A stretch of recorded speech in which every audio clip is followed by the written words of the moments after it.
नमस्कार. तर मग मालिकेच्या उद्याच्या भागात आपण पाहणार आहोत की रूममध्ये आरशासमोर अर्जुनने एक फुलांचा बुके व एक चिठ्ठी ठेवलेली असते व त्या चिठ्ठीवर लिहिलेले असत की माझ्या आयुष्यातील खास माणसासाठी ही खास फुलं. ती चिठ्ठी सायली वाचते व खाली हॉलमध्ये जाते तर तिथे देखील तिला फुलं देतात. तर सायली बोलते की ही फुलं कोणासाठी? तर प्रताप म्हणतो की ही फुलं आम्हा सगळ्यांकडून तुझ्यासाठी. तेव्हा सायली म्हणते की आज काही खास आहे का? तेव्हा सर्वजण म्हणतात की आज आहे सायली डे.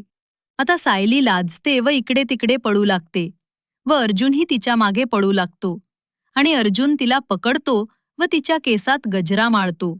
आता इकडे महिपतचा माणूस महिपतकडे येतो व म्हणतो की तुम्ही सुभेदाराच्या घरातील माणसांची सर्व माहिती काढायला सांगितली होती, ती काढली आहे. तुम्ही सांगा पहिल्यांदा यांच्यातील कोणाला खेळवायचं? तर महिपत म्हणतो की अर्जुन सुभेदाराच्या बहिणीला. आता महिपत काय नवीन डाव टाकणार हे पाहण्यासाठी आपल्या चॅनलला सबस्क्राईब करा.